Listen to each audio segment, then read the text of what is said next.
La pauvre femme de ménage épuisée s'était endormie dans le lit du PDG millionnaire, mais elle n'imaginait pas qu'il rentrerait plus tôt à la maison et Claire Moreau traversait les rues silencieuses de Paris avec la fatigue imprimée dans chaque pas. Il était presque minuit lorsqu'elle entra discrètement dans l'immeuble haussmannien, situé à quelques pas de la majestueuse pont Alexandre III. Le concierge dormait sûrement comme toujours à cette heure-là, ce qui l'arrangeait. Elle n'avait pas envie de parler. Elle ne voulait que finir ce dernier appartement et rentrer chez elle, retrouver sa mère malade et son fils endormi, dans leurs petits 2 pièces en banlieue. À 32 ans, Claire était devenue invisible aux yeux de ceux qu'elle servait. Depuis 8 ans, elle nettoyait les résidences luxueuses de l'élite parisienne, sans jamais croiser leurs regards. Elle connaissait leurs odeurs, leurs habitudes, leurs manies, mais eux n'auraient jamais pu la reconnaître dans la rue. Ce soir-là, son dernier chantier était le vaste appartement de Julien Delacroix, un nom qu'elle avait vu souvent dans les journaux économiques. PDG d'une entreprise technologique en pleine expansion, millionnaire avant ses 35 ans, adulé par les magazines, envié, intouchable. Pour Claire, il était juste un autre homme riche qui n'avait pas la moindre idée de ce qu'était la vraie vie. Elle entra avec le code habituel, se déchaussa par habitude, enfila ses gants et commença la routine. Aspirateur, poussière, vitres, salle de bain, cuisine. Le penthouse était immense, froid malgré le luxe, comme une vitrine de magazine. Tout semblait en ordre, presque immobile, comme si personne n'y vivait vraiment. Elle se demanda s'il avait même remarqué sa présence, lui qui voyageait constamment selon les notes laissées par l'agence. Ce soir, d'ailleurs, il était censé être à Genève pour une conférence de 3 jours. En essuyant une trace de doigt sur la table basse du salon, Claire sentit une lourdeur l'envahir. Ce n'était pas seulement la fatigue du travail, c'était quelque chose de plus profond. Le poids de la semaine, les médicaments de sa mère qui manquaient, les factures impayées, les devoirs de son fils qu'elle n'avait pas eu le temps de vérifier. Un vertige la prit. Elle s'appuya contre le mur, inspira profondément, mais ses jambes tremblaient. Elle avait à peine mangé ce jour-là. Machinalement, elle se dirigea vers la chambre principale, plus pour s'éloigner de ses pensées que pour y travailler. L'air y était plus frais. Les rideaux ouverts laissaient entrevoir la scène, endormie sous les lumières. L'immense lit blanc semblait l'observer, comme une tentation cruelle. Elle s'assit un instant sur le bord, juste pour se reposer, quelques secondes, se disait-elle. Juste fermer les yeux un moment. Elle ne se déchaussa même pas, ne retira pas ses gants. Son corps s'affaissa lentement sur le matelas, sa joue contre l'oreiller parfumé. Elle ne sentit même pas le sommeil venir. Il l'avait prise tout entière. Pendant qu'elle s'enfonçait dans un repos involontaire, Paris continuait de tourner, indifférente. Personne ne savait qu'une femme épuisée dormait dans un lit qui ne lui appartenait pas. Elle-même n'aurait jamais imaginé que ce geste banal serait le début d'un bouleversement. Ce qu'elle ignorait, c'est que Julien Delacroix, ce même homme qu'elle croyait à Genève, avait annulé son voyage à la dernière minute. Fatigué des réunions, saturé par les responsabilités, il avait pris un vol retour tardif, sans prévenir personne, préférant l'anonymat d'un retour discret à l'agitation des bureaux. Il arriva peu après 3 heures du matin. L'ascenseur silencieux s'arrêta à l'étage privé et il entra chez lui sans bruit, les lumières automatiques s'allumant à son passage. La valise à la main, le visage marqué par la lassitude, il n'avait qu'une idée en tête, dormir. Il retira sa veste, posa ses clés sur la console et traversa le long couloir menant à sa chambre. La porte était entr'ouverte. D'abord, il n'y prêta pas attention, mais en s'approchant, un détail le figea. Quelque chose, ou plutôt quelqu'un, était allongé sur son lit. Julien s'arrêta net, le cœur battant, il poussa la porte. La silhouette d'une femme, petite, recroquevillée, se dessinait dans l'obscurité. Il alluma la lumière d'un geste brusque. Ce qu'il vit le laissa sans voix. Une femme en uniforme de nettoyage, endormie, le visage marqué par la fatigue, la respiration lente, presque fragile. Il reconnut immédiatement l'uniforme de l'agence qu'il employait, mais jamais il n'avait vu ce visage-là. Elle semblait brisée, comme si le monde entier s'était abattu sur elle. Et pourtant, il y avait dans sa posture quelque chose d'étrangement paisible. Julien resta là, sans parler, sans bouger. Il aurait dû la réveiller, exiger une explication, appeler l'agence. Mais quelque chose l'en empêcha. Une sensation inhabituelle. L'impression de voir pour la première fois quelqu'un qui n'avait jamais été vu. Et sans comprendre pourquoi, il resta debout à la regarder dormir, en silence. Julien Delacroix n'était pas un homme facilement impressionnable. Depuis ses débuts fulgurants dans l'univers technologique, il avait appris à maîtriser ses émotions avec la même rigueur qu'il appliquait à ses projets. Il avait vu le monde sous ses aspects les plus brillants et les plus sombres, traverser les plateaux de télévision, encaisser les trahisons, les acquisitions, les fusions. Mais à cet instant précis, debout dans l'embrasure de sa propre chambre, les pieds encore glacés par les pavés humides de Paris, il se sentait déstabilisé par une scène qu'il ne comprenait pas.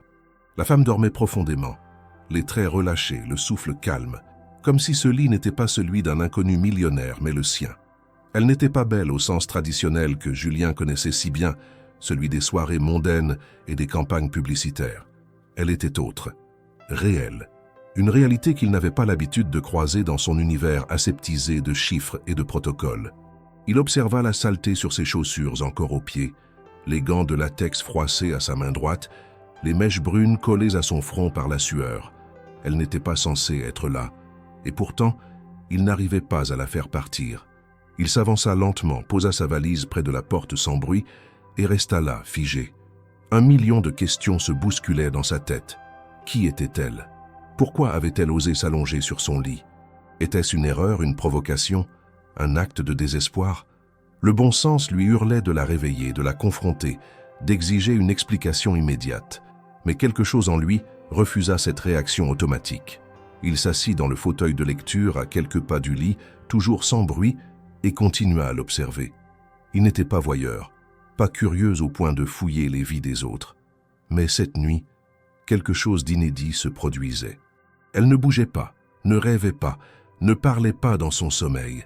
Elle semblait s'être abandonnée à ce lit comme un naufragé à une île, comme si ce matelas avait été le seul endroit capable de la porter encore une nuit de plus. Julien se pencha légèrement en avant. Il distinguait maintenant le badge discret cousu sur l'uniforme. Claire M. Une pensée fulgurante le traversa.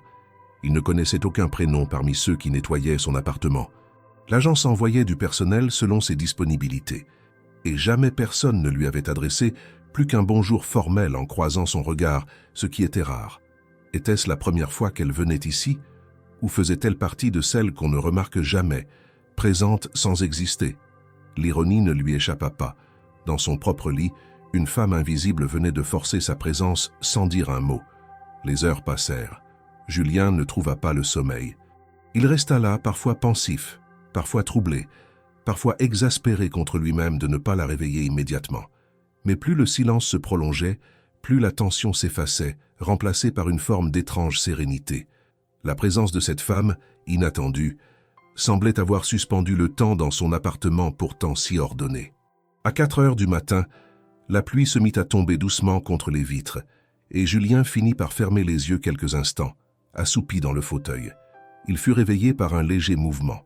Claire se redressa lentement, les paupières lourdes, désorientée par la lumière matinale qui entrait doucement dans la pièce. Pendant une fraction de seconde, elle ne se souvint plus de l'endroit où elle se trouvait. Puis, son regard croisa celui de Julien.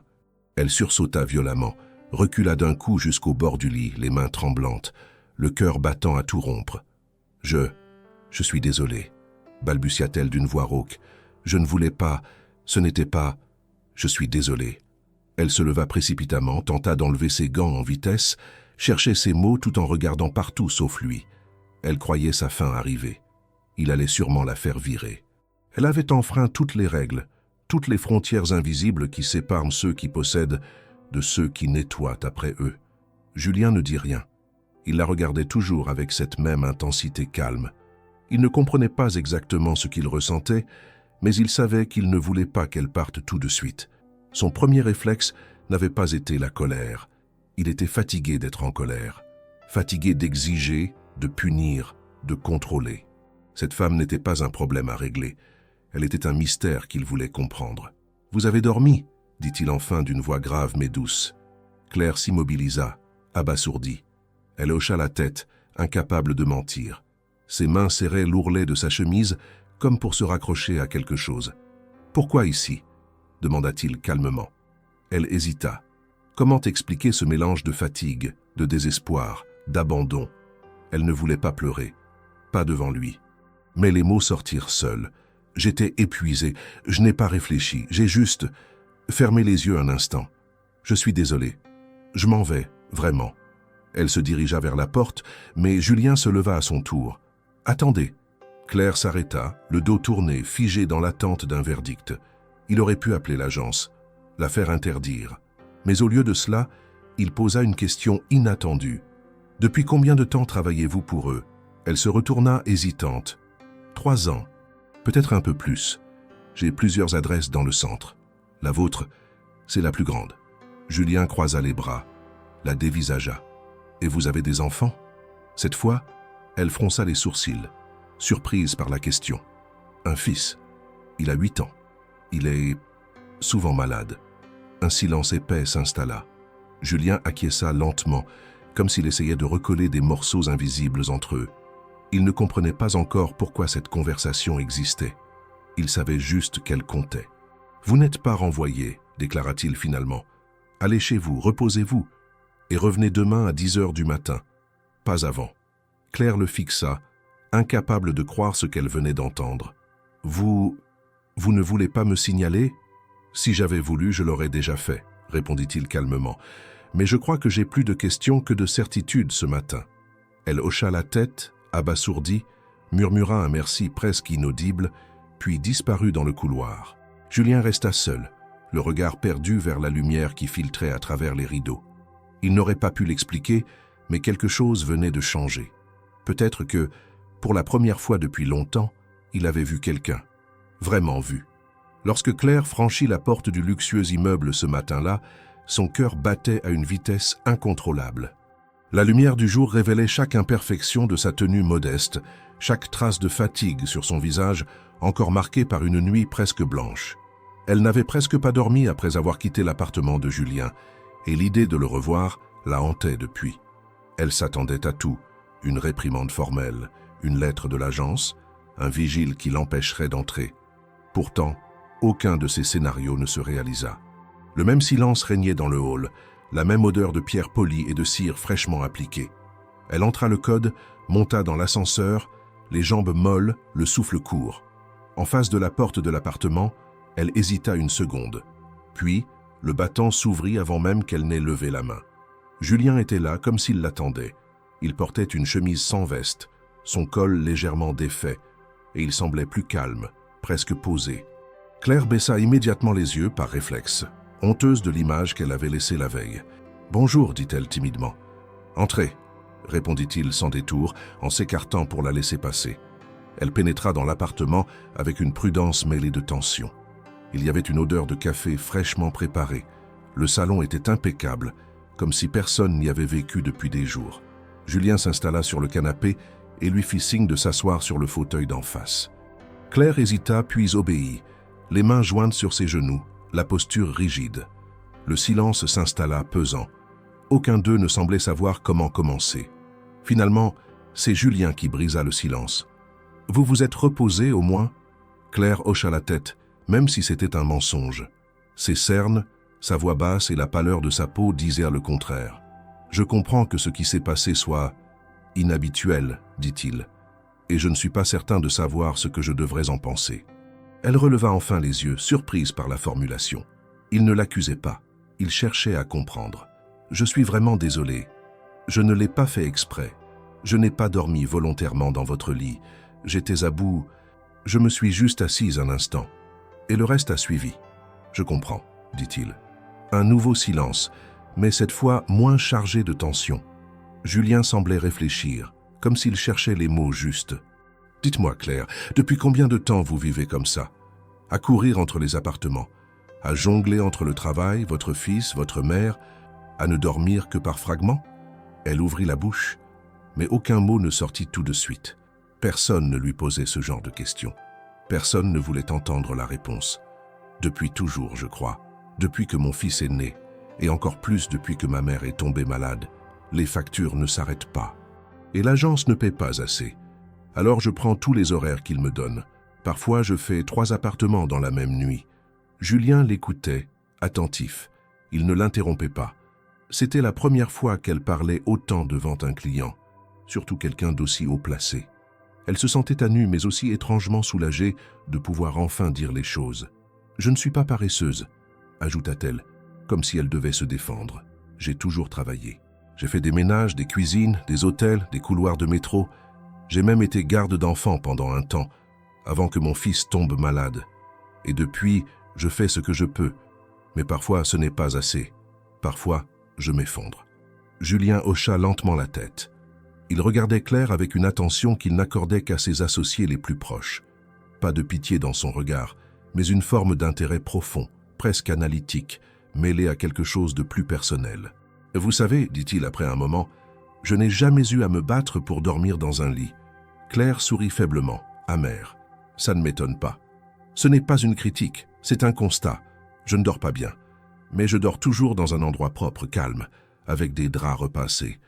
On pourrait croire que c'est acquis. Mais en vous voyant, je réalise que ce n'est pas le cas pour tout le monde. » Elle ne savait pas quoi répondre.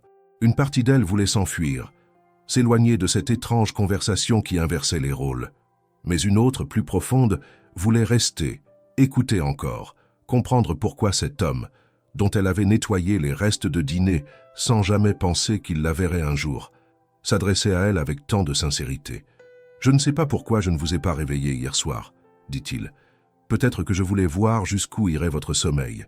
Peut-être que j'avais besoin de ce silence aussi. » Claire le regarda étonnée. « Vous avez l'air fatigué aussi. »« Je le suis, mais ce n'est pas le même genre de fatigue. C'est une lassitude de l'intérieur. Pas du corps, mais de la tête. Vous voyez ?»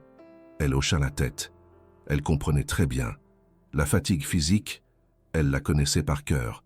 Mais celle du cœur, elle la portait aussi, même si elle la cachait sous des gestes mécaniques et des silences acceptés. « Pourquoi vous me parlez comme ça ?» demanda-t-elle doucement. « Vous n'êtes pas obligé. »« Non, en effet, mais je le veux. Je crois que j'ai passé trop de temps entouré de gens qui disent ce qu'ils doivent dire, pas ce qu'ils pensent. » Elle détourna les yeux. Une gêne nouvelle s'installait, différente de la peur initiale.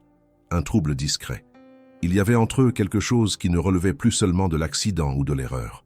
Une tension fragile, une ligne qu'aucun ne voulait franchir mais que tous deux sentaient sous leurs pieds. « Je dois commencer à nettoyer », murmura Claire, presque comme un rappel à l'ordre. Julien ne répondit pas immédiatement. Puis il se leva, prit sa tasse de café vide et la posa dans l'évier. « Pas aujourd'hui. Pas tout de suite.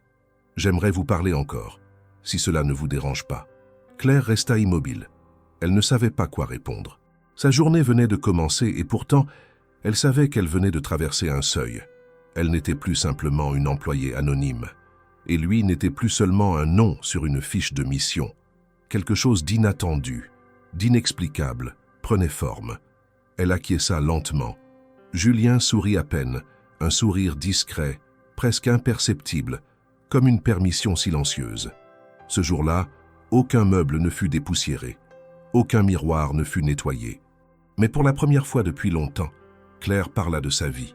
Et pour la première fois depuis encore plus longtemps, Julien écouta, sans rien attendre, sans juger, juste pour entendre. Les jours suivants, Claire se montra prudente. Chaque matin, elle se préparait avec plus d'attention que d'habitude, lissant les plis de son uniforme, attachant ses cheveux avec soin, vérifiant 2 fois les horaires de son fils à l'école et les médicaments de sa mère avant de quitter leur modeste appartement. Elle se rendait dans l'immeuble de Julien avec une nervosité nouvelle, celle de quelqu'un qui sent qu'un équilibre fragile est en train de se modifier, mais qui ne sait pas encore si cela mène à une chute ou à une élévation.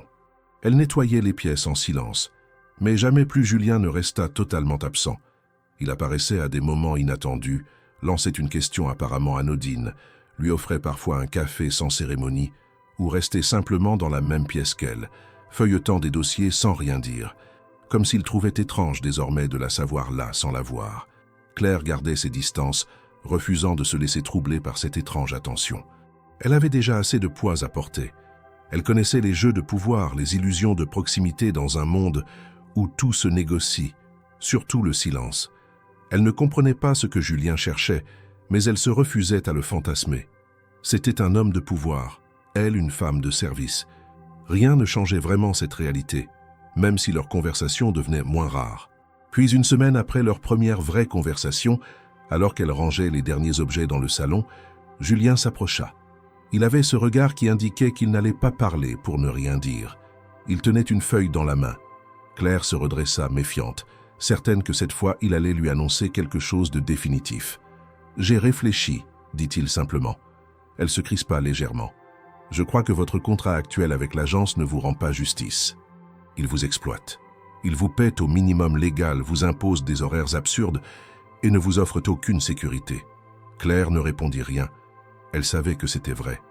Mais entendre ces mots sortir de la bouche d'un homme qui appartenait précisément au monde qui profitait de ce système lui semblait irréel. « Ce que je vous propose, poursuivit-il, c'est de travailler directement pour moi. Vous n'aurez plus besoin de passer par l'agence. Un contrat privé. Vous vous occuperez uniquement de mon appartement. Horaire flexible, salaire doublé. » Elle le fixa, interdite. Ce n'était pas un piège, pas une plaisanterie déguisée. « Pourquoi ?» demanda-t-elle enfin. « Parce que je vous fais confiance, et parce que je préfère payer quelqu'un décemment pour un travail bien fait que continuer à alimenter une machine qui écrase les gens. Ce n'est pas de la charité, c'est une décision logique. » Claire détourna les yeux. Elle ne savait pas si elle devait se sentir soulagée ou encore plus mal à l'aise. Cette offre changeait tout. Cela signifiait plus de temps avec son fils, moins de fatigue, une meilleure qualité de vie. Mais cela signifiait aussi un lien direct avec Julien. Un lien qui la mettait dans une position nouvelle, plus vulnérable d'une certaine manière. « J'ai besoin de réfléchir, » dit-elle prudemment. « Bien sûr, prenez le temps qu'il vous faut, mais sachez que l'offre est sincère et que je ne vous demande rien d'autre que ce que vous faisiez déjà, avec un peu plus de liberté. » Elle hocha la tête. Ce soir-là, de retour chez elle, elle pesa chaque mot qu'il avait prononcé. Elle en parla brièvement à sa mère, qui la regarda avec surprise et fierté mêlée. Elle pensa à son fils, à ses nuits d'insomnie, à ses matins de course. L'offre de Julien n'était pas anodine. Elle représentait une brèche dans une existence qui, jusque-là, semblait figée. 2 jours plus tard, elle accepta. Le changement fut immédiat. L'agence fut notifiée. Claire reçut un contrat rédigé avec clarté, signé par un avocat. Elle était désormais l'assistante personnelle d'entretien de Julien Delacroix. Son badge fut remplacé par une carte d'accès, son uniforme par des vêtements confortables qu'elle choisit elle-même. Elle travaillait 5 jours par semaine, avec des horaires qu'elle gérait selon les besoins. Elle avait des jours de repos fixes, un accès aux soins via une mutuelle privée et surtout, une forme de reconnaissance. Julien ne changea pas radicalement de comportement, mais il s'humanisa dans les détails. Il lui demanda un jour ce qu'aimait manger son fils. Une autre fois, il laissa un livre sur la table, avec un post-it où il était écrit « Je crois que ça vous plairait ». Il évitait toute familiarité déplacée, toute ambiguïté, mais Claire sentait qu'il y avait chez lui une curiosité sincère. Un soir, alors qu'elle finissait de ranger la cuisine, il proposa de commander quelque chose à manger. Elle hésita, mais il insista avec naturel. Pas comme employeur, comme personne qui dîne seule trop souvent. Ils s'installèrent autour de l'îlot central de la cuisine. Le repas était simple, des plats livrés d'un bistrot du quartier. Mais l'atmosphère était différente, moins professionnelle. Claire se détendit peu à peu. Elle raconta comment son fils aimait la musique, comment il passait des heures à essayer de reproduire des chansons sur un vieux clavier trouvé dans la rue. Julien sourit, curieux. « Vous êtes seule pour l'élever ?»« Oui. Le père est parti quand j'étais enceinte. Il n'a jamais voulu reconnaître l'enfant. Il sait que vous avez tenu bon ? Il ne sait rien. Il a disparu. » Julien resta pensif un instant. Puis il parla de son propre père, de son absence, de ce que cela avait laissé comme vide. Il n'en parlait jamais, mais ce soir-là, les mots sortirent avec une facilité étrange. « Il est parti quand j'étais encore enfant. Pas un mot, pas une explication. Ma mère a tenu seule. Elle n'avait pas grand-chose, mais elle ne s'est jamais plainte. Moi, j'ai fait des études pour fuir tout ça. Et aujourd'hui, je suis là à me demander si j'ai gagné quelque chose. » Claire le regarda, surprise par cette fragilité inattendue. Elle ne savait pas quoi dire. Alors elle se contenta d'un silence respectueux. Mais dans ce silence, quelque chose passa entre eux, une forme de reconnaissance mutuelle. 2 vies différentes, mais marquées par des absences semblables. 2 solitudes qui se croisaient l'espace d'un dîner partagé. Ils ne parlèrent pas d'avenir, ni de changement, ni de promesses.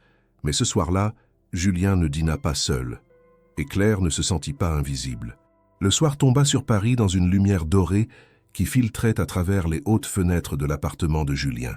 Ce jour-là, Claire était restée plus longtemps que prévu. Un enchaînement de tâches imprévues, un appareil électroménager capricieux, une conversation prolongée sur un sujet banal qui s'était transformé peu à peu en quelque chose de plus profond. Il était presque 20 heures quand Julien lui proposa de rester dîner une nouvelle fois. Il avait commandé chez un traiteur italien du quartier et les plats fumaient encore sur la table basse du salon où ils s'installèrent sans formalité. Claire s'était sentie hésitante, mais l'odeur du risotto aux champignons et la fatigue accumulée eurent raison de ses réticences. Et puis, depuis qu'elle travaillait directement pour lui, ces moments partagés, bien que rares, semblaient naturels. Julien ne se comportait jamais comme un homme qui cherchait à l'impressionner ou à la mettre mal à l'aise. Il était attentif, mais pas envahissant, silencieux, mais jamais froid. Ce soir-là, cependant, quelque chose flottait dans l'air, une tension douce, mais persistante, comme si chacun sentait que la conversation prendrait une tournure plus personnelle. Ils commencèrent par des banalités, des anecdotes sur des clients excentriques que Claire avait connus dans d'autres appartements, des histoires de technologies obsolètes que Julien collectionnait par nostalgie. Les rires vinrent facilement, et les verres de vin aidèrent à délier les langues. Puis, comme souvent dans les conversations prolongées, la légèreté fit place à une sincérité plus brute. Julien, appuyé contre le dossier du canapé, regardait Claire avec une intensité calme. « Tu parlais l'autre jour de ton fils, dit-il. Il s'appelle comment ?» Léo, répondit-elle avec un sourire qui se voulait discret, mais où perçait une fierté évidente. Il est né un matin de novembre sous la pluie. C'était comme une promesse silencieuse. Je me souviens avoir pensé, en le tenant la première fois, que plus rien ne serait jamais pareil. Et ce fut le cas ? Plus que je ne l'imaginais, dit-elle en hochant doucement la tête. Être mère, c'est comme tout reconstruire de l'intérieur. Rien ne vous appartient plus vraiment. Chaque décision est pour quelqu'un d'autre. Chaque sacrifice, chaque réveil, chaque centime. Julien l'écoutait sans l'interrompre. Il avait l'habitude de conversations efficaces, où chaque mot était un outil. Mais avec Claire, il apprenait à écouter autrement. « Son père ne s'est jamais manifesté ?» demanda-t-il, sa voix presque un murmure. Claire secoua la tête. « Il a fui dès que j'ai dit que j'étais enceinte. Il m'a traité de menteuse, m'a accusé de vouloir profiter de lui. Il travaillait avec moi à l'époque dans une entreprise de nettoyage industriel. Il m'a laissé là, avec une vie qui grandissait en moi et toutes les responsabilités qui allaient avec. Tu l'as aimé ?» La question la prit de court. Elle resta silencieuse un moment. « Je crois que j'aimais l'idée d'être aimé. Mais non, pas vraiment lui. Il était pratique, gentil parfois, manipulateur souvent.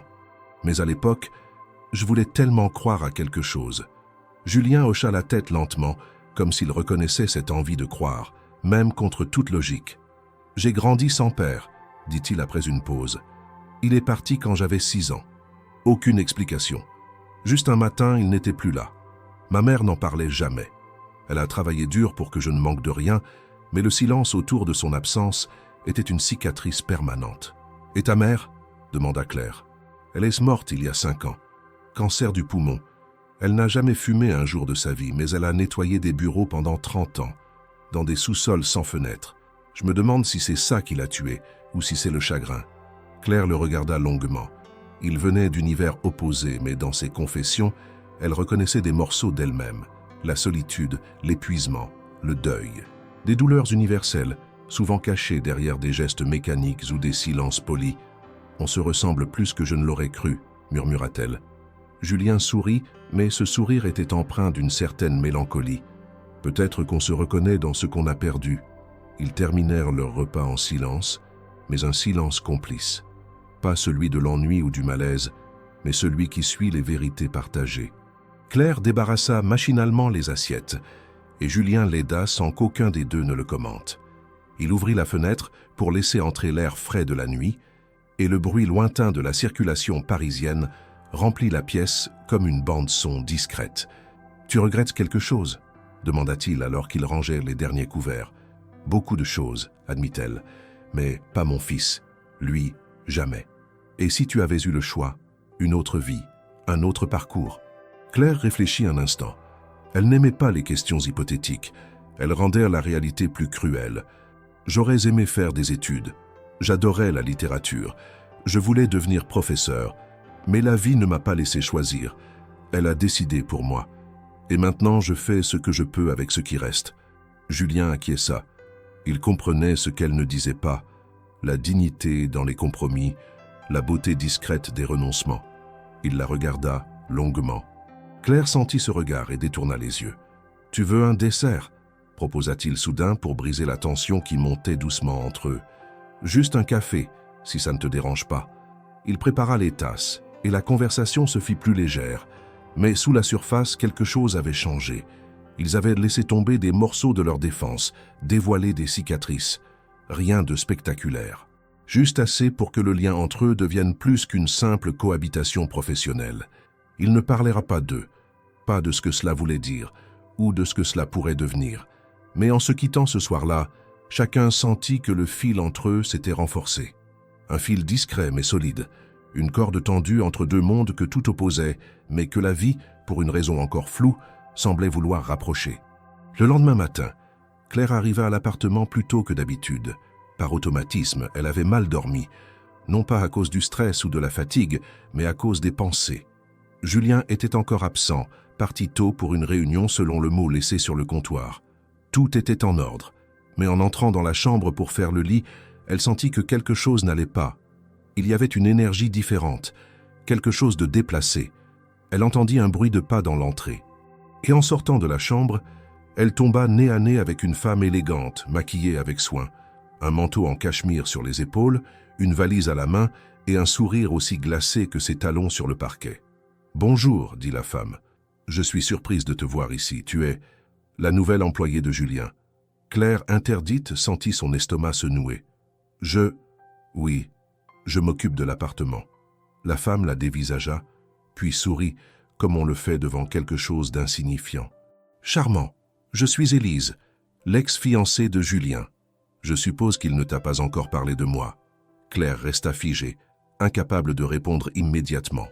Les mots de la femme venaient de glisser sur elle comme une lame froide, et sa voix, élégante mais tranchante, s'insinuait dans l'air du matin avec une précision chirurgicale. Élise. Ce prénom sonnait comme une gifle silencieuse, une évocation de quelque chose que Claire ne connaissait pas encore, mais pressentait déjà. Une autre époque, un autre monde, celui dont Julien ne lui avait jamais parlé. La femme la dévisageait toujours, avec ce même sourire poli, presque amusé. Elle avait posé sa valise avec nonchalance contre le mur, comme si ce lieu lui appartenait encore, comme si sa simple présence suffisait à réactiver les souvenirs qu'elle y avait laissés.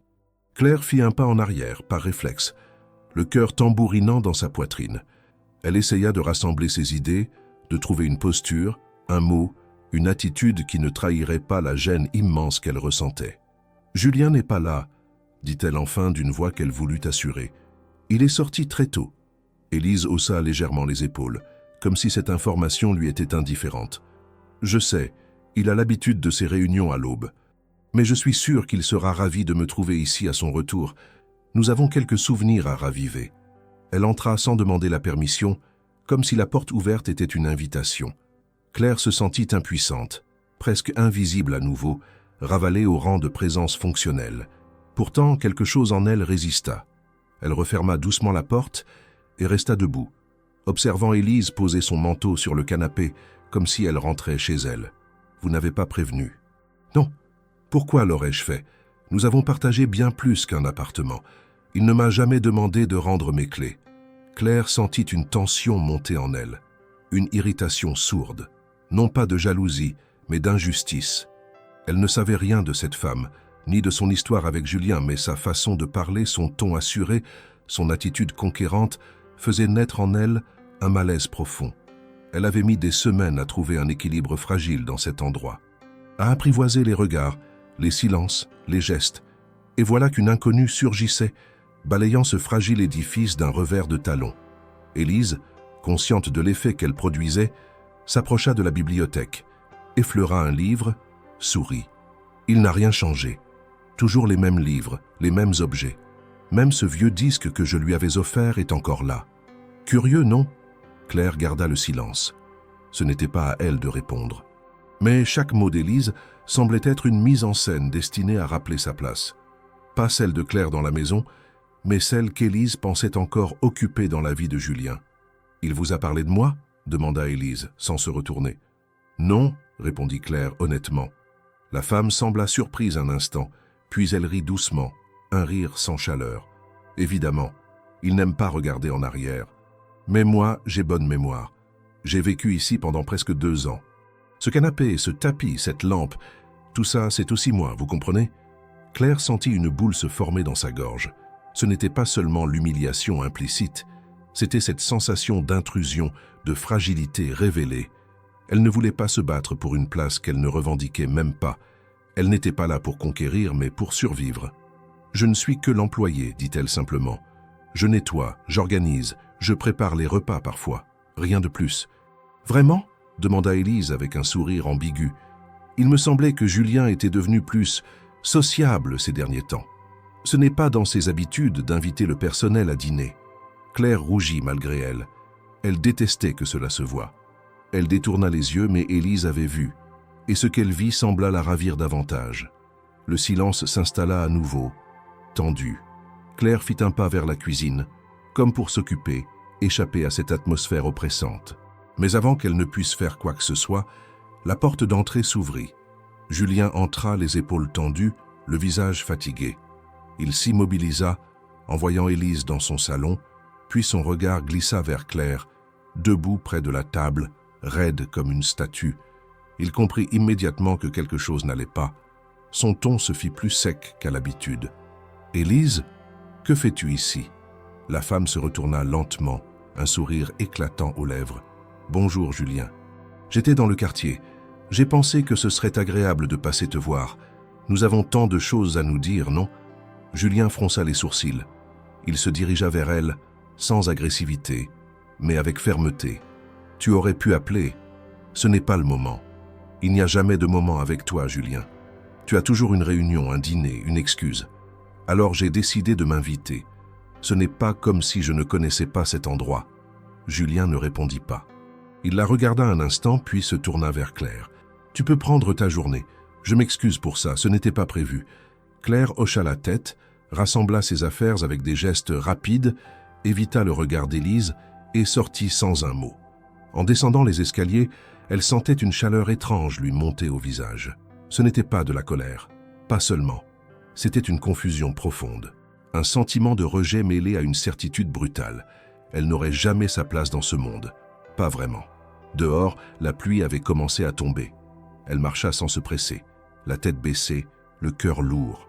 Elle n'était pas jalouse. Elle ne voulait pas l'être.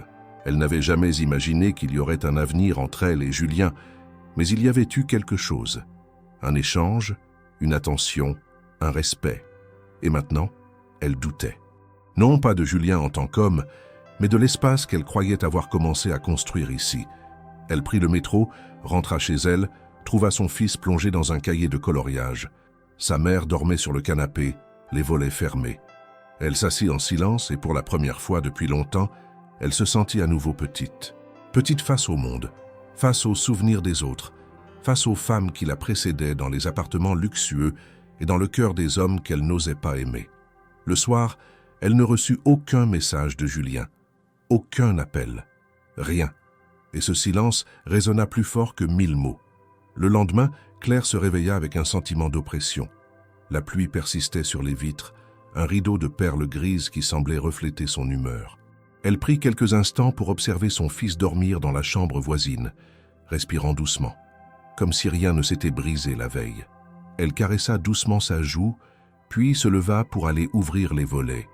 Le ciel était sombre, Paris noyé dans une lumière pâle. Elle mit du café, regarda les factures empilées sur la table, les factures que le silence de Julien avait aggravées. Elle ne voulait pas se rendre à l'appartement ce jour-là, mais elle y alla quand même, comme une obligation qu'elle ne pouvait refuser. Le métro l'emmena vers le centre. Les couloirs souterrains semblaient plus étroits, plus lourds qu'à l'ordinaire. Chaque station la rapprochait d'un monde qu'elle craignait à nouveau d'habiter. En sortant à l'arrêt près de la pont Alexandre III, elle inspira l'air humide de l'hiver naissant. Elle marcha jusqu'à l'immeuble, s'arrêta un instant devant le porche puis entra. Lorsque les portes se refermèrent derrière elle, elle sentit qu'un fossé invisible la séparait du monde de l'appartement. Les escaliers, les couloirs, les moquettes, tout lui rappelait l'espace qu'elle investissait malgré elle. Elle monta jusqu'à l'étage privé, badge en main. La porte s'ouvrit, elle entra sans bruit. L'appartement était silencieux, immobile. Sur la table de la salle à manger, elle aperçut un mot. « Je rentre ce soir ». Elle resta un moment immobile, ses mains serrant la carte d'accès. Elle n'osa pas poser de questions, ni interrompre ce silence qui semblait peser plus lourd que les murs. Elle se mit au travail, programma le robot de nettoyage, arrangea les coussins, dépoussiéra la bibliothèque, fit le lit avec une précision minutieuse pour ne laisser aucune trace. Chaque geste lui semblait lourd de sens. Chaque objet déplacé, chaque rideau refermé l'éloignait de son propre monde. Mais dans l'après-midi, une impulsion la poussa à sortir. Elle voulait respirer. Elle prit un manteau, ses gants trop fins pour cette saison, et sortit. Elle marcha dans le quartier de ses clients parmi les boutiques de décoration d'intérieur, les galeries d'art, les cafés aux terrasses vides. Elle n'avait jamais osé y entrer. Aujourd'hui, elle laissa ses pas la guider vers un de ces cafés, discret aux tables de marbre, aux miroirs anciens. Elle s'installa près d'une fenêtre et observa les passants. Le luxe passait, impassible. Elle, avec ses mains qui portaient encore la poussière d'un appartement qu'elle entretenait, se sentit étrangère à eux. Peu après, elle remarqua un petit quartier qu'elle ne connaissait pas. Des rues plus modestes, des immeubles colorés, des volets en bois peint, des enfants qui jouaient dans les cours, des rideaux à moitié tirés. Elle s'engouffra dans une de ces rues, comme à la recherche d'une vérité plus tangible que la grandeur glacée des boulevards. Elle marcha, écoutant le bruit de ses propres pas, absorbant des fragments de vie. Une femme qui parlait fort à son mari sur le pas de la porte, un homme âgé assis sur un banc lisant un journal, des rires d'enfants. Elle sentit quelque chose la tirer, une curiosité protectrice, une empathie profonde pour ces vies simples qu'elle côtoyait rarement. Elle finit par arriver devant un petit immeuble décrépit. Les murs étaient lézardés, les balcons en fer forgé grinçaient. Elle reconnut le numéro. C'était là qu'elle avait vécu jadis, dans un studio trop petit, avec son fils au berceau, sa mère malade. Elle resta un moment devant l'immeuble, les mains tremblantes. C'était son origine, sa mémoire tangible. Elle toucha les boiseries de la porte, sentit la peinture qui s'écaillait. Elle pensa à tout ce qu'elle avait échappé, ce qu'elle avait enduré. Elle poussa la porte d'entrée, monta quelques marches, mais ne se hâta pas. Elle voulait se reconnecter à ce passé. La poussière dans l'escalier lui rappela des souvenirs, les factures non payées, les nuits blanches, les chuchotements avec sa mère quand elle ne voulait pas réveiller son fils. Elle monta jusqu'au palier qu'elle reconnaissait, tourna la clé de l'appartement, entra. Le lieu était vide, sans meubles, sans âme, mais plein de souvenirs. Elle s'assit au milieu du salon, les mains dans ses genoux. Elle pleura silencieusement, lavée par la solitude. Elle resta longtemps là, les larmes coulant doucement, jusqu'à ce qu'un bruit derrière la porte la réveille. Elle sursauta, se leva, ouvrit la porte. Il se tenait là, Julien. Il la regardait, les traits fatigués, ses yeux bleus foncés emplis de questions. « Claire, pourquoi ici ?» demanda-t-il d'une voix étouffée. Elle ne répondit pas tout de suite. Elle le laissa venir à elle, les talons cliquetant sur le sol usé. Il prit sa main, posa ses doigts sur ses cheveux. Elle ferma les yeux. La pluie légère tambourinait contre les fenêtres. Ils restèrent là, immobiles, comme si le monde autour s'était effacé. Julien dit « Je savais où tu te rendrais ». Elle ouvrit les yeux, le regard tremblant. « Je devais venir ici pour me souvenir de qui j'étais », dit-elle doucement. Il hocha la tête, la serre plus fort. Elle sentit un mélange d'incompréhension et de gratitude. Le silence se fit complice. « Rentrons », proposa-t-il enfin. Elle acquiesça. Ce soir-là, ils quittèrent ensemble ce lieu de réminiscence. Le trajet en métro fut silencieux, mais une tension indéfinie pesait dans l'air. Lorsqu'ils arrivèrent à l'immeuble de Julien, il la guida dans l'ascenseur, les bras lourds d'émotion. Il ouvrit la porte de son appartement, l'invita à passer. Elle entra hésitante, comme une étrangère chez lui, mais cette fois, elle n'était pas seule. Il referma la porte derrière eux et ses doigts trouvèrent sa main. Le salon paraissait plus chaleureux dans la lumière artificielle, moins distant. Ils montèrent ensemble dans la chambre. Julien resta un moment debout, observant le lit, l'alcôve, les draps qu'elle avait faits. Puis il s'approcha, délicatement, et posa un baiser sur son front. Claire, surprise par la tendresse, ne sut pas réagir, mais elle laissa ses paupières se fermer. Ce soir-là, ils ne parlaient pas. Ils ne forçaient rien. Ils restaient simplement ensemble, l'un contre l'autre. La proximité était nouvelle, douce, fragile, et quelque chose en eux, brisé et silencieux, semblait enfin commencer à guérir, entre ces murs qu'ils partageaient désormais plus qu'un simple toit. Claire n'avait jamais mis les pieds dans un événement mondain. Jusqu'à ce jour, les galas, les réceptions, les soirées caritatives où l'on échangeait des sourires en robe de créateur et champagne à la main faisaient partie d'un autre monde. Un monde qu'elle nettoyait après coup, mais dans lequel elle n'avait jamais été conviée. Lorsque Julien lui annonça qu'il voulait qu'elle l'accompagne à un gala de bienfaisance organisé par une fondation qu'il soutenait depuis des années, elle crut d'abord à une erreur. Il avait prononcé la phrase avec une telle simplicité qu'elle s'était demandé s'il mesurait ce qu'il disait. Elle n'avait pas su quoi répondre immédiatement. Son instinct fut de refuser poliment, en invoquant une excuse pratique. Elle n'avait rien à se mettre, elle n'était pas à sa place dans ce genre d'environnement, elle ne voulait pas l'embarrasser. Julien n'avait montré aucune impatience face à ses hésitations. Il lui avait simplement dit de réfléchir. Les jours passèrent. Claire y pensa en lavant les vitres, en cuisinant, en déposant son fils à l'école, en administrant les médicaments à sa mère. Elle y pensa en silence, sans en parler à personne. Un matin, elle trouva sur la table de la cuisine un sac discret contenant une boîte soigneusement emballée. À l'intérieur, une robe noire élégante, sobre, à la coupe impeccable, accompagnée d'une enveloppe contenant une invitation au gala ainsi qu'un mot de Julien.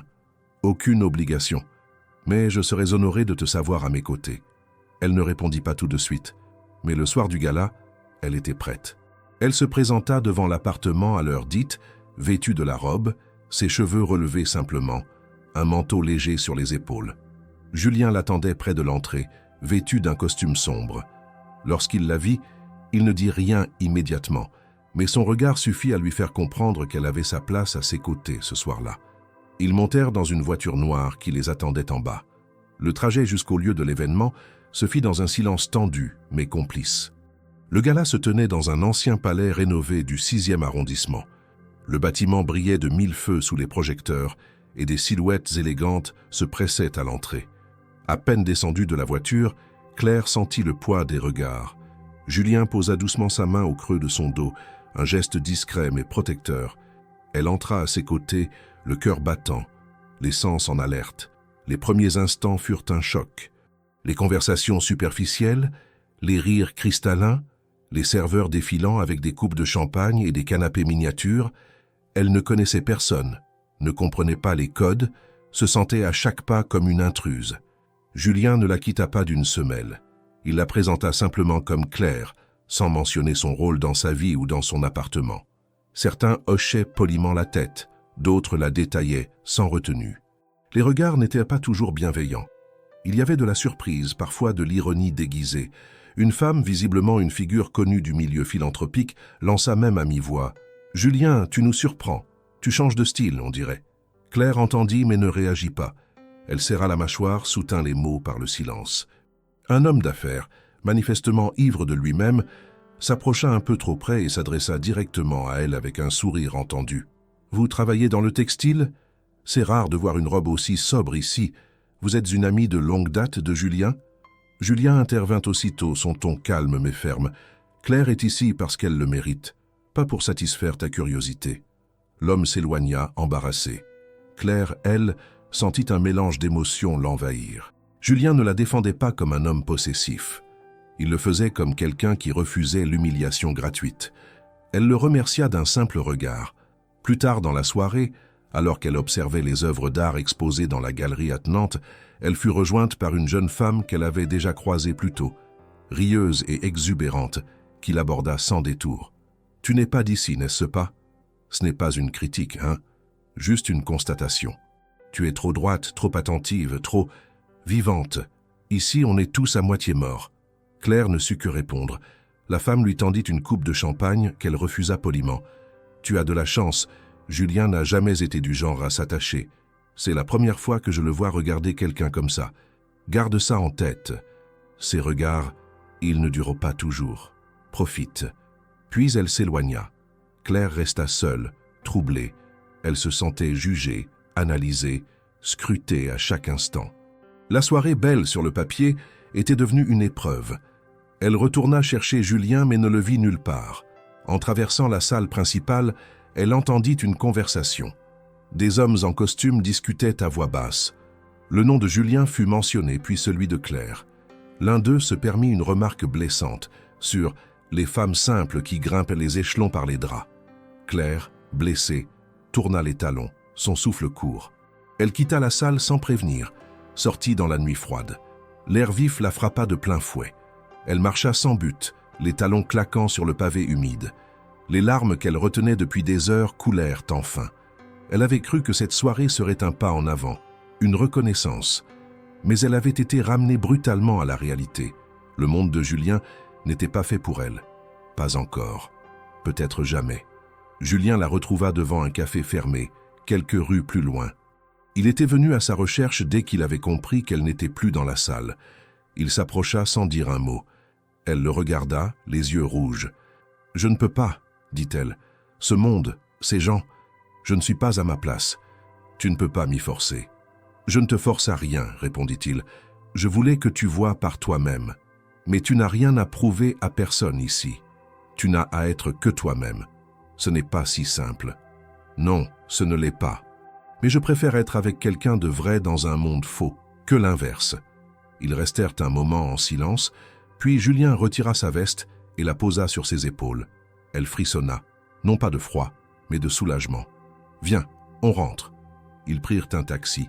Dans la voiture, ils ne parlèrent pas, mais les mains se frôlèrent. Un geste simple, discret, sincère. Et pour Claire, cela valait plus que toutes les mondanités du monde. Le lendemain du gala, Claire ne retourna pas immédiatement à l'appartement de Julien.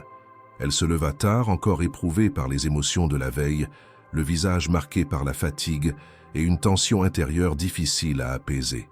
Tout dans son corps lui disait de ralentir, de se protéger, de prendre ses distances. Elle prépara le petit déjeuner de son fils, échangea quelques mots doux avec lui, mais son esprit était ailleurs, parasité par les regards méprisants, les remarques déguisées, les sous-entendus blessants de la veille.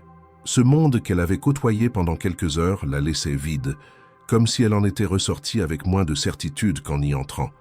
Julien n'avait pas tenté de la joindre ce matin-là. Elle en fut d'abord surprise, puis soulagée.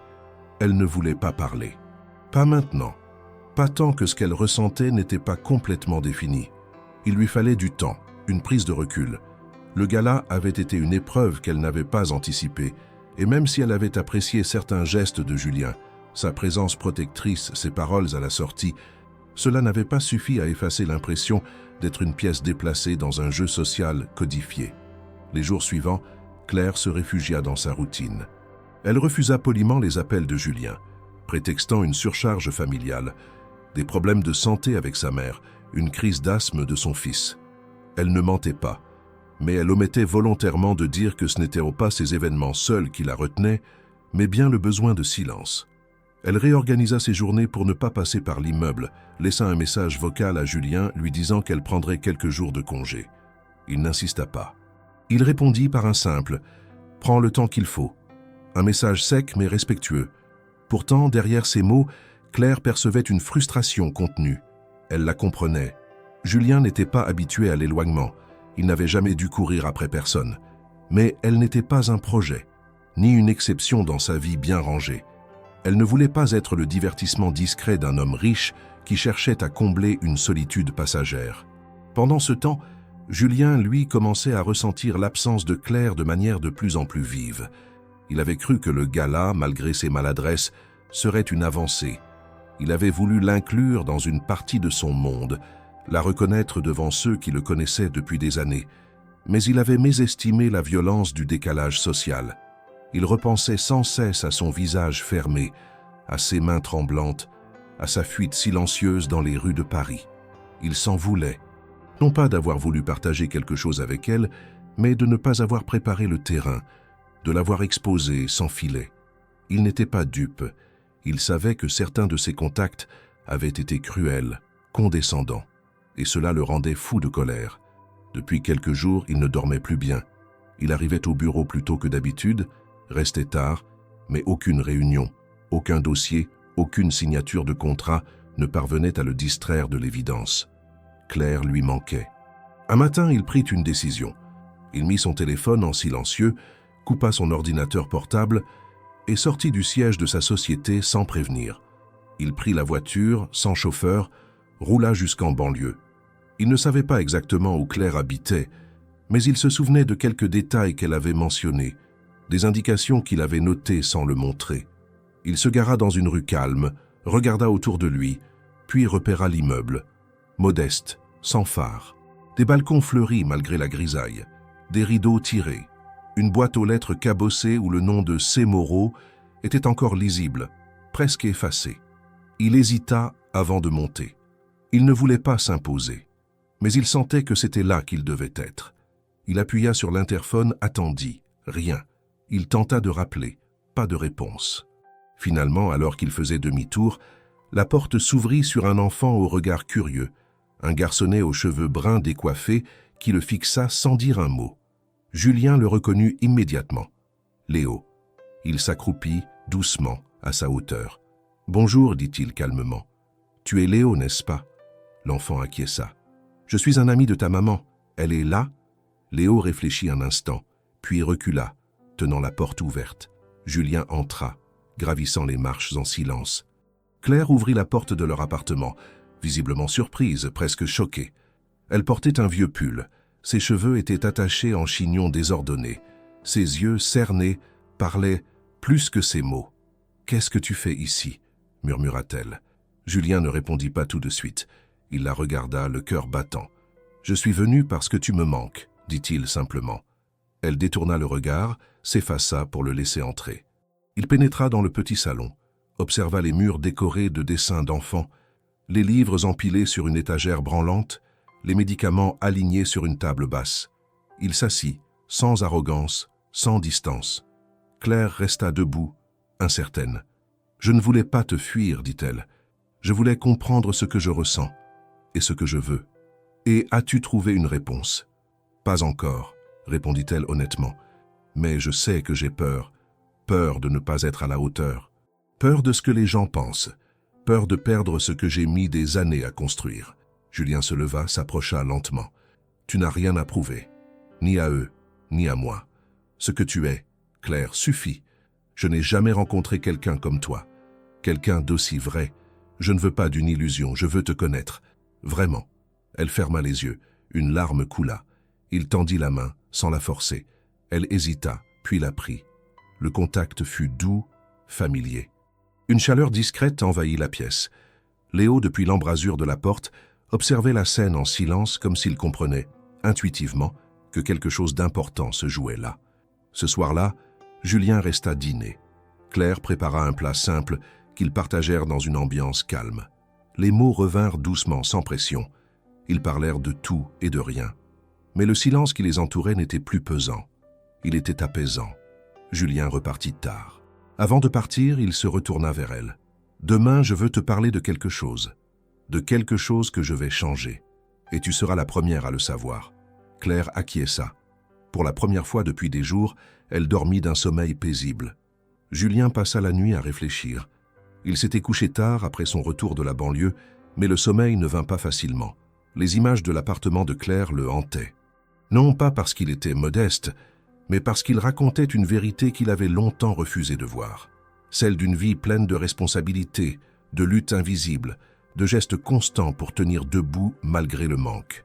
Ce petit monde qui tenait par la volonté d'une femme épuisée, par l'amour d'un enfant discret, par le silence d'une mère malade, lui renvoyait le contraste brutal avec son propre univers aseptisé, organisé autour de contrats, d'objectifs trimestriels et de performances mesurées. Il avait toujours cru que le pouvoir lui offrait la liberté. Mais ce qu'il avait vu, ce soir-là, c'était que cette liberté avait un prix, et que ce prix était devenu trop lourd à porter. Le matin venu, Julien prit une décision. Il envoya un message à son assistante pour annuler toutes ses réunions. Il se rendit à son bureau, prit un dossier qu'il conservait depuis longtemps dans un tiroir et monta jusqu'à la salle de conférence, où l'attendaient les membres du conseil d'administration.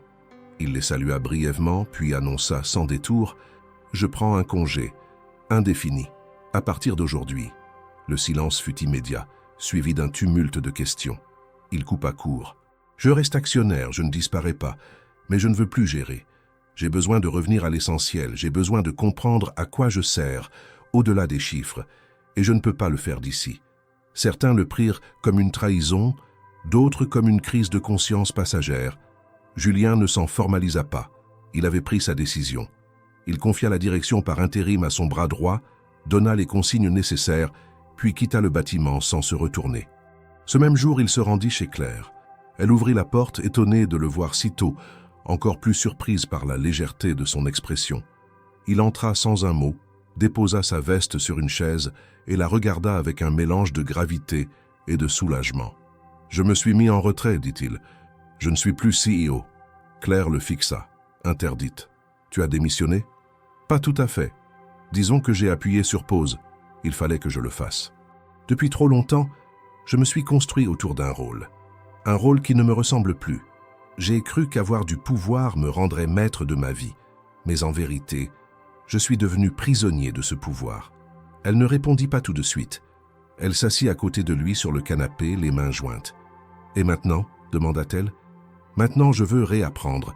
Je veux faire les choses autrement. Je veux vivre dans un monde où les décisions ne se prennent pas pour impressionner, mais pour construire. Et je veux que tu en fasses partie. » Claire sentit son cœur s'accélérer. Elle ne comprenait pas encore où cela allait, mais elle savait que ce qu'il disait était sincère. « Je ne suis pas un projet, Julien. Je le sais, et je ne suis pas un sauveur. Je ne veux pas te changer. Je veux avancer avec toi, si tu le veux aussi. » Elle détourna les yeux. Une partie d'elle avait toujours attendu cette parole. L'autre craignait qu'elle ne soit qu'une belle illusion. « Je n'ai pas ton aisance ni ta liberté. J'ai des responsabilités, Julien. Je ne peux pas tout quitter sur un coup de tête. Je ne te demande pas de quitter quoi que ce soit.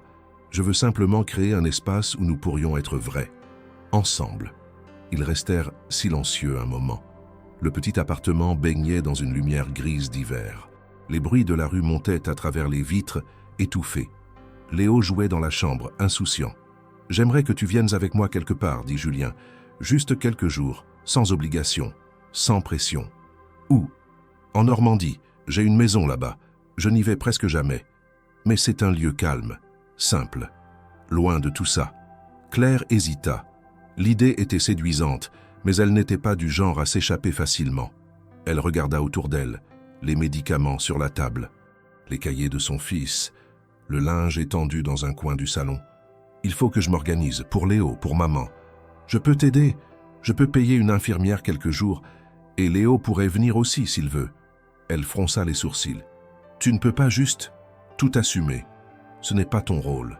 Ce n'est pas une question de rôle. C'est une question de choix.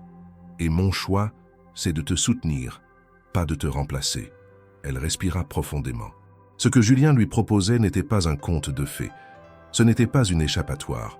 C'était une alternative. Une porte entr'ouverte sur un autre mode de vie, sur une relation fondée sur la vérité, sur la reconnaissance mutuelle. « D'accord, » dit-elle finalement, « mais à une condition. » « Laquelle ? Que tu acceptes de voir aussi mes ombres, pas seulement ce que tu admires chez moi. » Julien sourit. « Je veux tout voir, Claire, le beau comme le difficile, le lumineux comme le fragile. » Elle hocha la tête. Pour la première fois depuis longtemps, elle se sentait vue, entendue, non pas comme une fonction, mais comme une personne entière. Ils passèrent l'après-midi à organiser leur départ. Claire prévint son frère, qui accepta de rester auprès de leur mère. Elle parla à Léo, qui fut ravi de l'idée. Julien réserva les billets, prépara les affaires. Tout se fit naturellement, sans drame, sans précipitation. Le soir venu, ils dînèrent tous les trois. Léo raconta son école, ses dessins. Julien écoutait avec attention, sans jamais se montrer condescendant. Claire l'observait, troublée. Il n'y avait pas d'effort, pas de jeu. Il était simplement là, présent. Plus tard, lorsqu'elle referma la porte de la chambre de son fils, elle se retrouva face à Julien dans le petit salon. Il était debout, les mains dans les poches, le regard calme. « Tu es sûr ?» demanda-t-il. « Non » répondit-elle, « mais je suis prête à essayer. » Il s'approcha, l'embrassa doucement sur le front. Ce n'était pas une promesse, c'était un début. La maison en Normandie était simple, éloignée de tout, entourée de champs et bordée d'arbres dénudés par l'hiver. C'était une ancienne bâtisse en pierre, rénovée avec soin mais sans excès, comme si elle avait été pensée pour durer, pas pour impressionner. Claire fut frappée dès leur arrivée par la tranquillité du lieu. Le silence y avait une densité particulière, presque apaisante. Elle s'installa dans la chambre d'amis avec Léo, pendant que Julien rangeait quelques affaires dans la cuisine. L'enfant, curieux, partit explorer les alentours, emmitouflé dans un manteau trop grand. Claire, elle, restait attentive, comme si chaque geste ici était un test de son propre confort dans ce nouvel environnement. Les premiers jours passèrent dans un équilibre discret. Julien préparait les repas, Léo jouait dans le jardin, Claire lisait, tricotait, se reposait. Ils prenaient leur repas ensemble, riaient parfois, partageaient un quotidien nouveau, sans prétention. Julien, fidèle à sa parole, n'imposait rien. Il observait, proposait, respectait ses silences. Claire, elle, sentait en elle des résistances fondre peu à peu. Ce n'était pas un monde rêvé, ni un avenir tout tracé. C'était simplement un espace possible, une parenthèse réelle. Mais cette parenthèse portait aussi en elle une question qu'elle évitait de formuler depuis des jours. Une vérité qu'elle portait depuis longtemps, qu'elle n'avait jamais osé affronter à voix haute. Ce matin-là, alors que Léo dormait encore et que Julien lisait dans le salon, elle entra doucement et s'assit en face de lui. « Il faut que je te dise quelque chose », dit-elle sans détour. Julien leva les yeux de son livre. Il la regarda, attentif, sans alarme. Elle inspira profondément. Son cœur battait vite, mais sa voix resta posée. Le père de Léo, ce n'était pas un inconnu. Il travaillait dans ton entreprise. Avant. Il était dans l'un des services de maintenance. On s'est rencontrés par hasard. Ce n'était pas une relation sérieuse. Je n'étais pas amoureuse. Mais je suis tombée enceinte. Et il m'a abandonnée. Julien resta silencieux. Il ne montra aucune réaction violente, mais son regard se durcit légèrement. « Tu connaissais son nom » demanda-t-il. « Bien sûr. Il s'appelait Antoine Serval. » Julien se redressa lentement. Ce nom, il le connaissait. Il se leva, fit quelques pas dans la pièce, puis revint vers elle. Il a été licencié pour faute grave il y a des années. Je ne me souviens pas des détails. Une histoire de vols internes, d'absences répétées. À l'époque, je n'étais pas encore aussi impliqué dans la gestion quotidienne. Mais je me rappelle du dossier. Il avait un comportement instable, peu fiable. Claire hocha la tête. Il m'a accusé de mentir quand je lui ai annoncé que j'étais enceinte. Il a disparu. J'ai élevé Léo seul, sans jamais chercher à le retrouver. Ce n'était pas un homme digne de ce nom. Mais j'ai toujours eu peur qu'en te le disant, tu changes ton regard sur moi. Que tu penses que j'ai cherché à te manipuler. Que j'ai un lien, même indirect, avec ce passé toxique. Julien s'assit en face d'elle, les mains croisées. Il ne répondit pas immédiatement.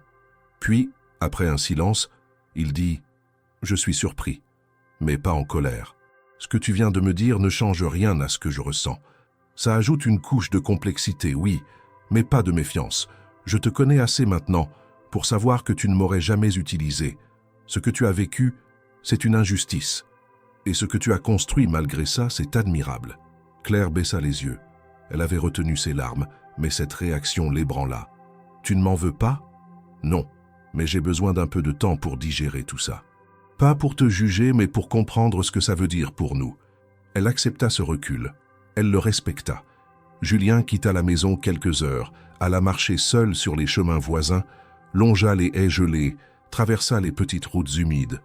Il pensa à Claire, à Léo, à ce lien inattendu avec son passé d'entrepreneur. Il repensa à Antoine, à ce nom qui n'avait jamais été plus qu'un dossier parmi d'autres. Et maintenant, ce nom était lié à l'enfant d'une femme qu'il aimait. Il rentra en fin d'après-midi. Claire lisait au coin du feu, Léo jouait au sol avec des pièces de bois. Julien s'assit à côté d'elle, en silence, puis glissa une main dans la sienne. « Je ne veux pas qu'on laisse ce passé décider de notre avenir. » Elle le regarda, émue. « Tu en es sûr ?»« Oui, ce n'est pas facile. Rien de ce qu'on vit ne l'est. Mais c'est vrai. Et je préfère une vérité difficile à une illusion facile. » Ils restèrent ainsi les mains liées, les regards plongés dans les flammes du foyer. Claire comprit alors que ce qu'ils construisaient ne reposait pas sur l'oubli, mais sur l'acceptation, que leur histoire ne serait jamais lisse, mais qu'elles pouvaient être solides parce qu'ils avaient choisi de se dire les choses. Le lendemain matin, Julien partit tôt. Il voulait réfléchir seul, dans un espace neutre. Claire respecta ce besoin. Elle ne lui envoya pas de message. Elle s'occupa de Léo, prépara un repas simple, mit de l'ordre dans la maison. Elle savait qu'il reviendrait, mais elle ne savait pas ce qu'il dirait. Et cette incertitude, au lieu de la terroriser, l'apaisa, parce qu'elle savait désormais qu'elle n'avait rien caché. Elle avait été entière, elle avait été honnête. Julien revint au 3e jour, en fin d'après-midi. Il avait l'air fatigué, mais déterminé. Il entra dans la maison sans fracas, posa son manteau, puis alla la trouver dans la cuisine. Elle préparait du thé. Lorsqu'elle le vit, elle sentit une tension l'envahir, puis se dissiper au rythme de ses pas. « J'ai une réponse, dit-il. Elle le fixa, droite, prête. « Je veux construire quelque chose avec toi, avec ton fils. Je ne sais pas ce que ça donnera. Je ne fais pas de promesses que je ne peux pas tenir, mais je sais que je suis prêt à essayer. » Elle ferma les yeux un instant. Lorsqu'elle les rouvrit, elle murmura « Alors moi aussi je suis prête. » Et pour la première fois, elle n'eut plus peur du passé. Ils passèrent la fin de l'hiver dans un calme qu'aucun des deux n'avait anticipé. Après la révélation, après le retour de Julien à la maison normande, quelque chose s'était installé entre eux, une sorte de paix fragile, mais réelle. Julien ne précipitait rien et Claire ne fuyait plus. Leur journée s'écoulait au rythme lent d'une routine nouvelle. Ils se levaient tôt, préparèrent le petit déjeuner tous les trois, accompagnaient Léo dans ses jeux, partageaient les tâches du quotidien sans formalité. Ce n'était pas une idylle parfaite, mais une construction patiente. Claire sentait que, pour la première fois, sa vie n'était pas en suspens. Elle existait pleinement dans un espace qui n'était pas seulement fonctionnel, mais émotionnel. Julien, de son côté, observait cette transformation silencieuse. Il voyait Claire redevenir femme, au-delà de la mère, au-delà de la combattante. Il la voyait rire plus souvent, sourire à des détails qu'elle ne remarquait pas avant. Il sentait aussi les réticences persistantes, les moments où elle reculait légèrement dès que la tendresse devenait trop évidente, comme si elle avait peur que l'équilibre s'effondre dès qu'elle y croyait un peu trop. Mais il ne la brusquait pas. Il l'accompagnait, toujours à la même distance, prêt à la suivre ou à l'attendre. Un matin de mars, alors que les premières fleurs apparaissaient timidement dans le jardin, Julien décida qu'il était temps de dire ce qu'il portait en lui depuis plusieurs jours. Il avait préparé chaque mot, mais sans solennité excessive. Il ne voulait pas faire de promesses irréalistes, ni se livrer à un geste théâtral. Ce qu'il allait lui proposer devait être ancré dans leur réalité. Ce n'était pas un conte de fées, c'était une continuité. Ils étaient assis sur le banc du jardin, emmitouflés dans des manteaux épais. Léo jouait à quelques mètres de là, une branche à la main, explorant un amas de feuilles. Julien tourna la tête vers Claire. Elle tenait une tasse chaude entre ses doigts, son regard perdu dans le paysage gris clair. « J'ai réfléchi à ce qu'on vit ici, » dit-il doucement, « à ce qu'on pourrait construire. Pas à court terme, pas dans la précipitation, mais pour de vrai. » Elle tourna lentement la tête vers lui. Son regard était calme mais attentif. « Tu veux retourner à Paris ?» demanda-t-elle comme si c'était la suite logique. « Pas tout de suite. Je veux qu'on imagine une autre vie. Pas celle d'avant. Pas la tienne. Pas la mienne. Une troisième voie. » Elle fronça légèrement les sourcils. « Qu'est-ce que tu veux dire ?» Il inspira lentement. « Je veux vivre avec toi. Pas comme un arrangement. Pas comme une cohabitation temporaire. Je veux construire un foyer avec toi. Avec Léo. Pas pour que tu sois dépendante de moi, mais pour qu'on avance ensemble. Je sais que tu n'as pas besoin d'un homme pour exister.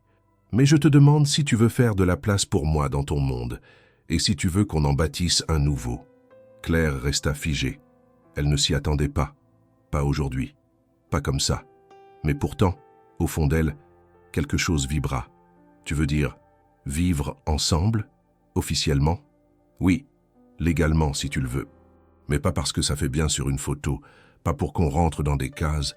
Je veux vivre cette vie avec toi, te soutenir, t'écouter, t'épauler, et je veux que Léo sache qu'il compte pour moi autant que toi. Je ne prétends pas remplacer son père, mais je suis prêt à être un repère s'il me laisse l'être. » Elle sentit sa gorge se serrer. Elle posa la tasse sur le banc. Ses mains tremblaient légèrement. « Ce que tu dis, c'est énorme, Julien. C'est... » Il posa une main sur la sienne. « Je sais, mais je ne te demande pas une réponse tout de suite. Je veux que tu saches que je suis là, pas pour t'ajouter du poids, mais pour porter avec toi. » Elle baissa les yeux. Pendant quelques secondes, elle laissa les souvenirs défiler. Les nuits de solitude, les pleurs étouffés, les portes qu'elle avait claquées, les silences pleins d'efforts. Elle pensa à tout ce qu'elle avait fait seule, à tout ce qu'elle avait appris, à ne plus attendre de personne. Et maintenant, on lui proposait de déposer un peu de ce fardeau, de ne plus tout faire seule. « Je n'ai jamais imaginé ça, » murmura-t-elle. « Moi non plus. Mais parfois, ce qu'on n'imagine pas est précisément ce qui peut nous sauver. » Elle le regarda longuement. Il n'y avait pas de mensonge dans ses yeux, pas de désir de contrôle ni de besoin d'être remercié. Il y avait juste une présence, une invitation, impossible. « Je ne peux pas te dire oui maintenant, dit-elle enfin. J'ai besoin de réfléchir, de m'assurer que ce n'est pas juste un rêve de plus. Prends tout le temps qu'il te faut. Je suis là. Je ne bouge pas. » Il ne chercha pas à l'embrasser, il ne força rien. Il resta simplement là, à côté d'elle, la main toujours sur la sienne. Claire ferma les yeux un instant, laissa le vent du matin passer sur son visage. Elle ne savait pas encore ce qu'elle allait répondre. Mais elle savait déjà que cette proposition l'avait touchée là où elle n'avait plus osé croire qu'on pouvait encore l'aimer. Et cela, à lui seul, valait plus que toutes les promesses. Quelques semaines s'étaient écoulées depuis la proposition de Julien. Après le séjour en Normandie, ils étaient retournés à Paris non pas en couple officiel, mais en compagnons d'un chemin encore en définition. Julien avait tenu parole. Il ne força rien. Il ne réitéra pas sa demande, ne chercha pas à obtenir une réponse rapide. Il laissait Claire respirer, observer, réfléchir. Elle reprit son travail dans son ancien rythme modifié, cette fois avec un cadre plus libre. Léo recommença l'école. Julien le raccompagnait parfois, parfois non. Ils vivaient à proximité mais pas encore ensemble. Et pourtant, l'équilibre qu'ils avaient trouvé dans ce nouvel espace, fait d'attention mutuelle, d'écoute sincère et de gestes quotidiens, semblait plus solide que bien des relations installées depuis des années. Claire avait beaucoup pensé. Elle s'était interrogée sur ses peurs, ses attentes, ses blessures anciennes. Elle avait discuté avec sa mère, avec son frère, sans jamais exposer tous les détails, mais en laissant filtrer assez pour entendre leurs échos. Elle observa Léo attentivement pendant des jours. Le petit garçon s'attachait lentement à Julien, mais avec prudence. Il posait des questions simples, sans jamais les verbaliser de façon directe. Claire, de son côté, sentait que la présence de Julien ne faisait pas ombrage à leur relation, mais la complétait, lui apportait une autre densité. Ce qu'il proposait n'était pas un conte de fées, ni une échappatoire. C'était un projet humain, risqué, mais sincère. Un vendredi soir, après une longue journée, Julien l'invita à dîner chez lui. Elle hésita, comme toujours, mais accepta. Il ne s'agissait pas d'un rendez-vous galant au sens classique, ni d'un dîner à l'extérieur. C'était un retour au point de départ, un passage par ce lieu où tout avait commencé sans être prévu. En entrant dans l'appartement, Claire sentit une émotion étrange l'envahir. Rien n'avait changé. La disposition des meubles était la même, la lumière douce comme elle l'avait toujours connue, le silence apaisant. Julien l'accueillit avec simplicité. Il avait cuisiné lui-même un repas modeste, des pâtes fraîches avec une sauce maison, une salade légère et un gâteau aux pommes. Ils mangèrent dans la cuisine autour de la même table où ils avaient partagé leur premier dîner sincère. La conversation fut fluide, sans pression.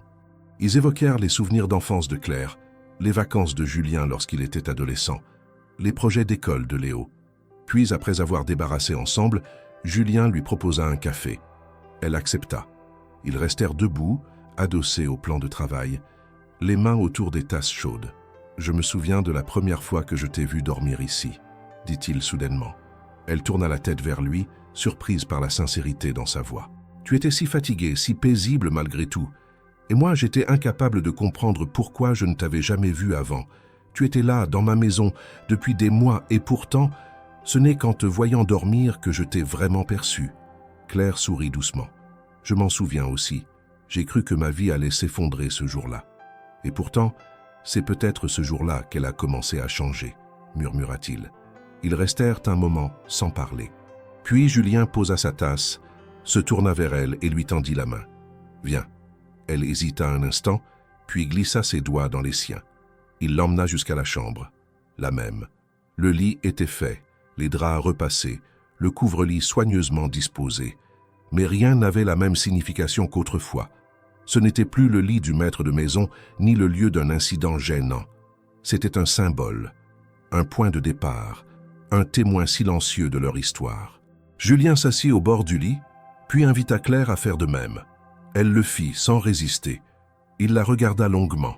« J'ai pensé à tout ce que tu as dit, à tes peurs, à ta liberté, et je les comprends. Mais je veux te dire une chose claire, nette. Je ne veux pas te posséder, ni te sauver. Je veux juste vivre avec toi, te respecter, être à tes côtés. Et je veux que tu saches que je suis prêt à construire ça, sans hâte, sans masque. » Claire posa sa main sur la sienne. Elle se sentit calme. Elle n'avait pas toutes les réponses, mais elle savait ce qu'elle voulait. « Moi aussi, je suis prête. Je ne veux plus fuir ce que je ressens. J'ai peur encore, mais j'ai plus peur de passer à côté de cette chance. » Il ne répondit pas. Il se pencha simplement, déposa un baiser sur sa joue puis sur son front. Ce geste si simple lui fit fermer les yeux. Elle s'allongea lentement sur ce même lit qui, des mois plus tôt, l'avait recueillie dans un moment d'épuisement et de solitude. Mais aujourd'hui, elle n'était plus seule. Elle se tourna vers lui. Il s'allongea à ses côtés. Ils ne dirent rien. Il n'y avait rien à ajouter. Le silence entre eux n'était plus une distance, mais un lien. Dans ce lit, où elle avait dormi par accident, elle s'endormit cette fois par choix, par confiance, par désir d'avenir. Julien, à ses côtés, la regarda encore quelques instants, puis ferma les yeux. Il n'avait plus besoin de fuir son monde, ni d'en imposer un autre. Il avait trouvé enfin un lieu où l'on pouvait simplement être, ensemble. Le matin arriva doucement, baignant la chambre d'une lumière douce. Claire ouvrit les yeux avant lui, observa le plafond, les rideaux, la respiration tranquille de Julien endormi. Elle sentit une paix nouvelle l'envahir, pas l'illusion d'un bonheur parfait, mais la certitude d'un avenir possible.